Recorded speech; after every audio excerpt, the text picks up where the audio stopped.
I was 12 when my grandmother finally spoke, and let me tell you, that moment is etched into my memory like a scar that never quite fades, because up until then she had always kept the war locked away in some dark corner of her mind, refusing to let even a single story slip out about the horrors she had lived through. But instead she talked about her, this mysterious figure, the woman in the photograph that she kept carefully tucked inside her worn prayer book, the one with the crisp SS uniform that looked almost too perfect, the blonde braid coiled tight like a noose ready to strangle any hint of mercy, and eyes that were colder than the brutal Polish winter winds that could freeze your breath in the air.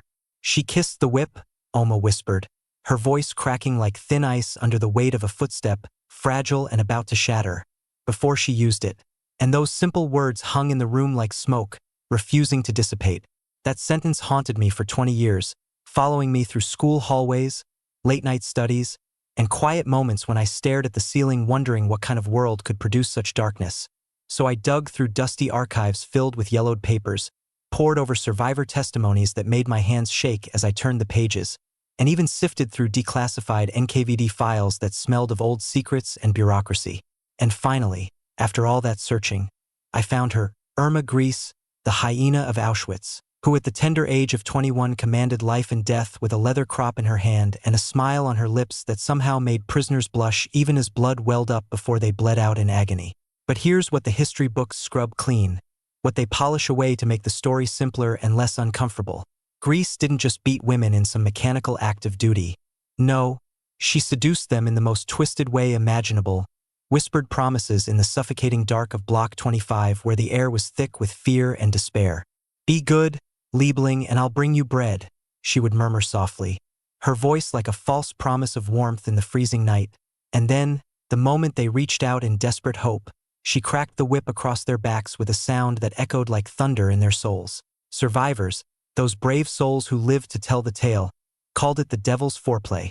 Pain wrapped in a deceptive tenderness, lust twisted into a tool of absolute control that left scars deeper than the skin. One prisoner, a French violinist named Elise whose fingers once danced on strings to create beauty, wrote in her smuggled diary, the pages hidden at great risk. "She touched my cheek like a lover, gentle and almost caring, then counted the lashes aloud, slow, like a lullaby meant to soothe a child to sleep. I hated how my body trembled for both, the kindness and the cruelty intertwined. Why tell you this? Why drag these shadows into the light when the world prefers to look away?" Because the camps weren't just factories of death churning out bodies like some industrial machine. They were laboratories of the human soul, places where the very essence of what makes us human was tested, broken, and reshaped, where guards like Grese, young, beautiful, and often bored out of their minds with the monotony of evil, turned sadism into a perverse form of intimacy that confused and corrupted, where victims, starved for any touch that wasn't a blow, sometimes craved the hand that hurt them because in that hell, any contact felt like connection. This isn't shock for clicks, not some cheap thrill to boost numbers. It's the truth your textbooks hid away in footnotes or omitted entirely because it's too messy, too human. Evil doesn't always scream from the rooftops with fury and fire. Sometimes it moans softly in the night, seductive and insidious. In this video, I'll show you Grese's love letters. Yes, she actually wrote them, pouring her distorted affections onto paper, the secret beauty contests she held in the grim barracks where hope was a rare commodity, and the one prisoner who kissed her back and lived to regret it for the rest of her days, carrying that moment like a poison in her veins. If you think you know the Holocaust with its trains and chambers and endless graves, you don't, not really. Not until you've heard the whispers between the whips, those quiet sounds that revealed the deepest betrayals of the heart. Hit play. But warn your heart, it won't come out clean, untouched by the weight of what you're about to learn. Hey, if you're new here, welcome to this space where we dive into the uncomfortable truths. My name's Alex, and I make videos about the parts of history we're not supposed to talk about at dinner tables or in classrooms. The gray zones where monsters look human in their everyday faces, and humans sometimes act like monsters when pushed to their limits or given unchecked power. Trigger warning. This video talks about physical abuse that left permanent marks, psychological manipulation that twisted minds, and sexual coercion in Nazi camps that stripped away dignity. No graphic images will flash on screen, but the words are heavy, laden with emotion and reality. So if that's too much today, come back when you're ready. Take care of yourself first. I'll be here, waiting with more stories when the time is right. Also, everything I say is backed by survivor accounts that were given at great personal cost, trial records from the post-war courts where justice was sought, or declassified documents that governments finally released after decades. Sources in the description below. Full list for anyone who wants to verify or read more. Pin comment has timestamps so you can jump around if needed. Let's begin, stepping carefully into this darkness together. Irma Grese was born in 1923 in a tiny village called Rechen, a place so small it barely shows on maps, where life was simple and hard. Her mom died by suicide when Irma was just 8, a loss that shattered the family and left scars no child should bear.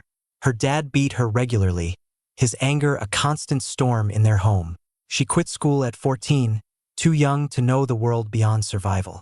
By 18, she's in the SS not because she's a genius strategist or ideologue, but because she's pretty with features that fit the Aryan ideal. And the Nazis loved pretty girls in uniforms, parading them as symbols of their twisted perfection. She starts at Ravensbrück, women's camp, a place of endless suffering. Then Auschwitz-Birkenau, the epicenter of hell. By 21, she's a senior guard, overseeing the fates of 30,000 women with the authority of a god. They called her the Hyena, because when she whipped someone, she'd laugh like a wild animal reveling in the hunt, a sound that chilled the blood. But here's the thing that unsettles the soul. She didn't look like a monster you'd imagine from nightmares. Blonde hair that caught the light, blue eyes that could seem innocent, 5 feet 4 inches tall, and she smiled in photos as if posing for a family album. That's what scared people most, then and now. Evil in a pretty package, wrapped up to deceive. Grese carried a plated cellophane whip, custom-made by someone who knew how to craft tools of torment. Light so it cut deep into flesh without tiring her arm after repeated strikes. She'd walk the rows at roll call, boots crunching on gravel, eyes scanning like a predator. Stop in front of a woman who looked weak or defiant. Tilt her head slightly as if curious. Say, "You look tired, Liebling. Want a rest?" In a voice that almost sounded caring. If the woman nodded, hoping for mercy, crack. 10 lashes that tore screams from the throat. If she shook her head, denying the exhaustion, crack. 15 lashes, harder. For lying, she'd explain with a shrug. One survivor, voice trembling in her testimony, said, "The whip wasn't punishment in the way we think of rules. It was conversation, intimate and horrible. She was talking to your skin, making it answer back in blood." Imagine that for a moment, really picture it. Your body becomes a language you never chose to speak, and the only word it knows is pain, repeated until it's all you understand. But the whip wasn't the scariest part, not by a long shot. It was the night visits that truly broke spirits. After lights out, when the barracks fell into uneasy silence broken only by coughs and whimpers, Grese would slip into the darkness with a flashlight beam cutting through like a knife. Pick one woman at random or by design. Pull her into the corner where shadows hid the worst. Whisper, "You're special. I see you," words that in any other world might mean affection. Then stroke her hair gently, fingers lingering. The next day, that same woman got extra bread, a rare treasure, or a beating in front of everyone to remind them of hierarchy. It was a game she played masterfully. Kindness was the bait dangled just out of reach. Pain was the hook that sank deep. Survivors said the worst part was the confusion that settled in like fog. You started to wait for her footsteps echoing down the wooden floors. You hated yourself for it, the self-loathing burning hotter than any lash. But when you're starving to the point of hallucination, freezing in threadbare clothes, and haven't been touched gently in years that feel like lifetimes, even a monster's hand feels like love, a cruel imitation that your body betrays you into accepting. Let me read you something that still gives me chills every time. This is from a woman named Gisela Perl, a name you should remember. She was a doctor in Auschwitz, brilliant and compassionate, forced to work for Mengele in his experiments that defied humanity. She wrote in her memoirs, "Grese would come to the infirmary unannounced, bring chocolate, a luxury beyond dreams. Sit on my cot as if we were friends. Tell me I was beautiful, her eyes lingering. Then ask me to pick which patient died next to save resources or whatever lie they told. I still dream of her fingers on my wrist, warm and possessive." Gisela survived the unsurvivable, made it to America where she became a gynecologist, delivering thousands of babies into a world she fought to make better. But she never forgot those fingers, the way they represented both lifeline and noose. That's the thing about trauma that experts try to explain but only survivors truly know. It doesn't care if the touch was soft or cruel in intent. It just remembers the touch, imprinting it on the soul forever. Now, I want to pause here for a breath, because I know what some of you are thinking as you watch, questions bubbling up in your mind. Why focus on this specific darkness? The Holocaust was about gas chambers filling with poison, mass graves dug by the victims themselves, not this intimate horror. And you're right, absolutely. 6 million died in a genocide that staggers the imagination. But the Nazis didn't just want to kill Jews, Roma, political enemies, and others they deemed unworthy. They wanted to destroy what made them human at the core. Dignity that holds the head high. Hope that whispers tomorrow might be better. Love that binds us to one another. Turning a guard's cruelty into something that felt like desire, even if forced. That was the ultimate theft, stealing the victim's own emotions and turning them against themselves. It made victims question their own hearts, wonder if they were complicit in their degradation. And that's why we have to talk about it openly and without flinching. Not to sensationalize for views or drama, but to understand the mechanics of evil. Because evil learns from the past, it evolves like a virus. And if we ignore the whispers, the subtle manipulations, we miss how it starts in everyday power imbalances. Okay, let's go deeper, peeling back more layers carefully. Grese had a routine she followed like clockwork, a ritual that structured her days of dominance. Every Thursday, she held what prisoners called the selection parade, in hushed, terrified tones. Not for the gas, that was the men's job, cold and efficient. This was for her personal amusement and control. She'd line up the new arrivals, fresh from trains, disoriented and broken already. Walk slow down the line, heels clicking, like a judge at a beauty contest in some nightmare version of normalcy. Touch a chin here, lift a skirt there with gloved hands. Say, "You, come with me," pointing with authority. The chosen ones got better clothes stripped from the dead, soap that actually lathered, sometimes a blanket to ward off the cold. In return, they had to stand in her room while she changed uniforms slowly, or braid her hair with trembling fingers, or worse things left to the imagination but confirmed in testimonies. One girl, a Czech teenager named Olga with a voice like an angel before it all, told the British investigators after the war, her words halting. "She made me sing to her while she bathed in hot water we could only dream of. If I stopped, even for breath, she'd splash hot water on my feet until blisters formed. I sang until my voice broke and tears mixed with the steam." Olga was 16, full of life stolen too soon. Grese was 20, barely an adult herself in years. Think about that disparity, really let it sink in. Two young women from different worlds colliding in horror. One with all the power imaginable in that moment. One with none, not even over her own body. And the one with power used it to play dress-up with terror, turning vulnerability into a game. But here's where it gets complicated, where the human psyche reveals its fragility. Some prisoners started to compete fiercely, subtly at first. To be the favorite meant extra rations, a chance to see another dawn, because favorites got to live a little longer. One woman, I'll call her Ruth to protect the real name if it's out there, wrote in her diary, pages smuggled out at risk of death, "I hate myself more than I hate her. But when she calls my name during roll call, my heart jumps like it used to for a crush. Not from fear alone, from relief that today might not be my last." Ruth survived the camps, made it to Israel where she built a new life, had grandchildren who played in the sun.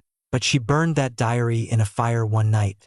Couldn't let her kids read the shame woven into her words. I get it completely. Shame is heavier than chains. It binds the spirit long after the body is free.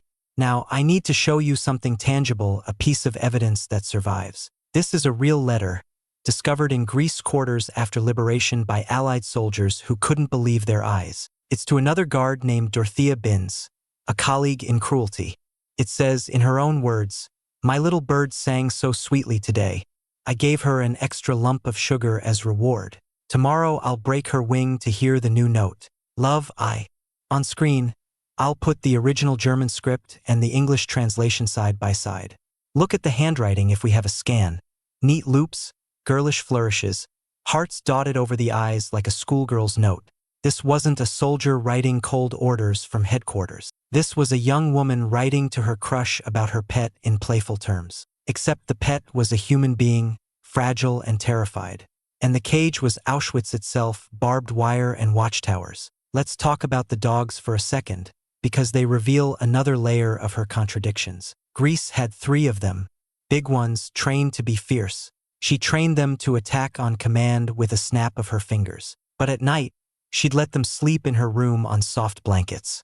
Feed them meat stolen from the prisoner's kitchen, prime cuts while humans starved. One survivor, hiding in shadows, saw her crying once, tears streaming, because one of the dogs died unexpectedly. She beat a prisoner to death the next day in a rage. Said it was for bad luck brought to her beloved animal. That's the contradiction that baffles and terrifies. She could love a dog with genuine affection, but not a person deemed subhuman. Or maybe, in her warped mind, she loved people the way she loved dogs, as things to control absolutely, to train with rewards and punishments, to break when they disobeyed. I want to bring in a psychologist here to help make sense of it all. Dr. Edith Eger, an incredible woman who was in Auschwitz herself as a teenager, danced for Mengele to save her life, her feet bleeding on the floor. She says in her book and interviews, the guards weren't aliens dropped from another planet. They were us, ordinary people, with power handed to them on a platter. And power without empathy is poison that corrupts everything. Edith is 97 now, still vibrant, still helps trauma survivors heal in her practice. She told me personally in a conversation that moved me, I pitied Grese deeply, not because she was evil through and through, but because she was empty inside, a void that needed filling. She needed to hurt others to feel alive, to feel anything at all. Pity for a monster like that? Yeah, it's controversial, but hear me out. Because monsters aren't born in a vacuum. They're built brick by brick. Grese's dad beat her relentlessly as a child. The SS praised her beauty and obedience. The system said loud and clear, hurt them and you're special, valued, promoted. So she did, escalating each time. And the scariest part of all? She was good at it, disturbingly so. Efficient in her methods, creative in her torments, proud of her work like an artist. At her trial in 1945, the Belsen proceedings that shocked the world, the prosecutor asked point-blank, "Why did you whip them so often, so brutally?" She said without hesitation, "It was my duty as assigned, and it felt good, satisfying." No remorse in her voice, just raw honesty that chilled the courtroom. The judge sentenced her to hang by the neck until dead. She was 22, still so young. On the gallows, as the noose tightened, she smiled faintly, said, "Schnell," meaning fast, hurry up. But before we judge her too fast or too harshly from our safe distance, let's look at us in the mirror.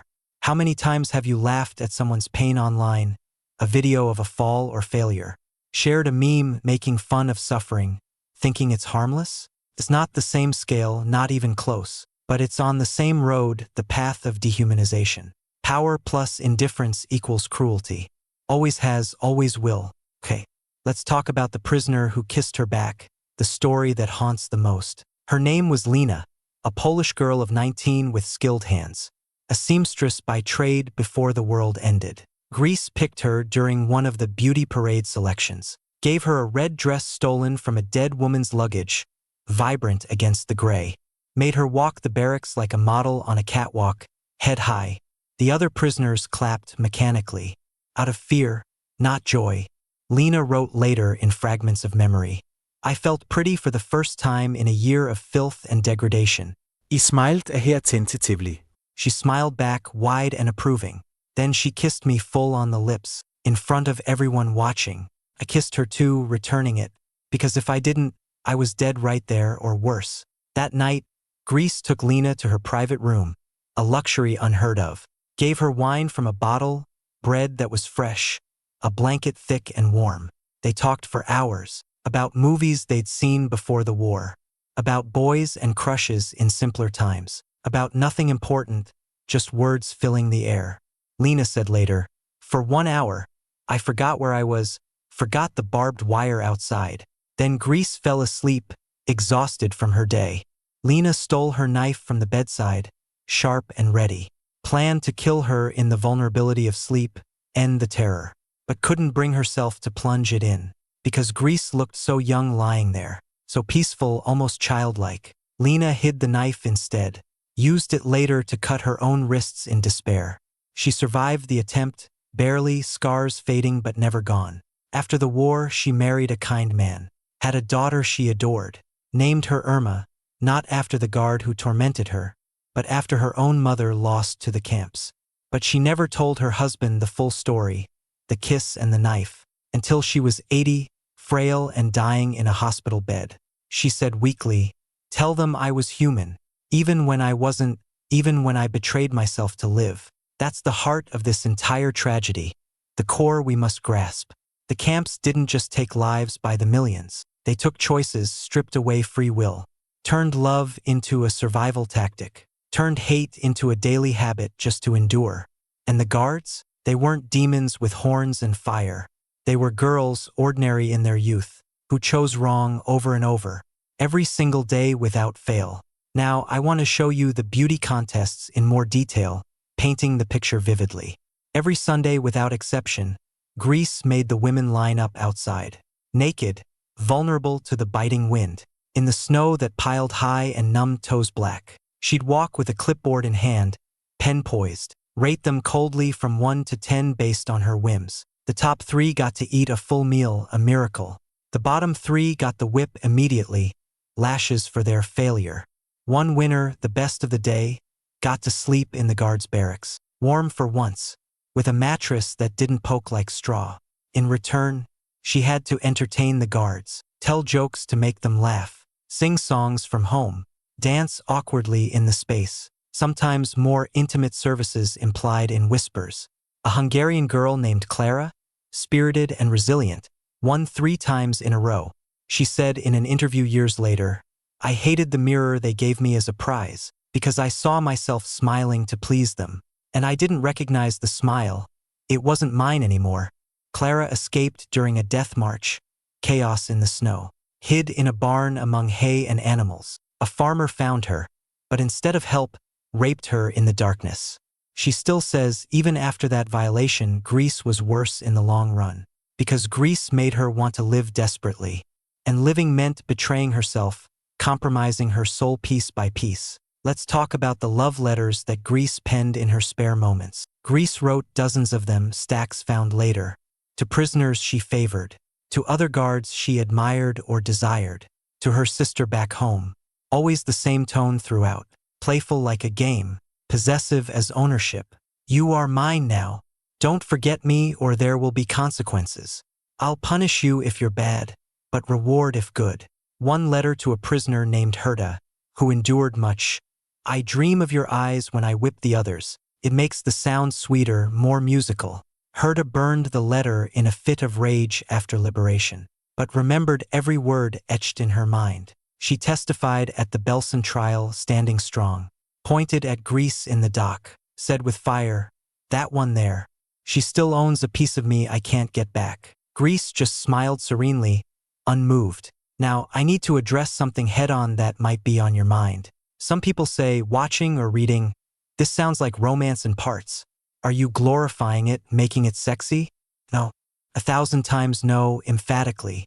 This was coercion at its purest. Manipulation designed to break. Rape by another name without consent or equality. But we have to name it accurately, describe it without euphemism. Because silence lets it hide in the shadows. And it's still happening today, sadly. In prisons where guards abuse power. In cults where leaders demand devotion. In relationships gone toxic with control. Power plus isolation equals control, unbreakable. Always the equation. The difference in the camps? There was no escape route. No safe word to stop it. No morning after to process and leave. Just the whip cracking. And the whisper lingering. Okay, let's go to the end of Grese's story, the final chapters. January 1945. Bitter cold. The Russians are coming, artillery in the distance. Grese knows it's over, the Reich crumbling. She gathers her favorites in Block 25, the notorious death block where hope went to die. Lights a single candle for light and illusion of warmth. Says softly, Tonight, we're free, just for this moment. She kisses each one on the mouth, slow, deliberate, claiming. Some kiss back in confusion or Stockholm, some don't, frozen. Then she leaves without another word. The next day, the camp is evacuated in panic. Many die on the death march through snow and guards' bullets. Greece is captured by the British, tried in a courtroom that echoed with testimonies, hanged for her crimes. But one woman, Lena from earlier, carries that kiss to her grave decades later. She said in her final words, "It wasn't love, not even close, but it was the closest I got to humanity in there." I want to end with my grandmother circling back to where we began. Oma never told me the woman's name in the photo, kept that secret. Just showed me the picture one afternoon, said quietly. She took something from me, a piece of my innocence, but she didn't take everything. My spirit endured. Oma lived to 92, full of years and wisdom, planted roses every spring in her garden, blooms of red and pink, sang lullabies to my kids with a voice soft as feathers. Evil touched her deeply, left marks, but it didn't win the war for her soul. That's the hope we cling to in these stories. The human spirit is stubborn beyond measure. It bends under pressure. It breaks sometimes, but it grows back stronger. Crooked sometimes from the damage, but alive and flowering. So why tell this story in such detail, expanding every shadow? Not for views or algorithm favors, not for shock value alone, but because we need to see the whole picture unfiltered. The smoke rising from chimneys, the bones in mass graves, and the whispers in the night that broke hearts. Because only then, with full knowledge, can we say, never again. For real, with conviction. If this shook you to your core, good. That means you're human. Sit with it a while. Talk about it with friends. Share it to spread awareness. But don't look away or forget. Subscribe if you want more truth told plainly. Ring the bell for notifications. Comment below honestly. What scared you most? The whip's crack? Or the kiss's betrayal? I read every one. Respond when I can. Sources in the description, links and books. Timestamps pinned for navigation. Thank you for watching through to the end. Be kind to someone today, a stranger or loved one. You never know what whip they're carrying inside, what invisible scars. I'll see you in the next one, wherever history takes us. Stay human, always.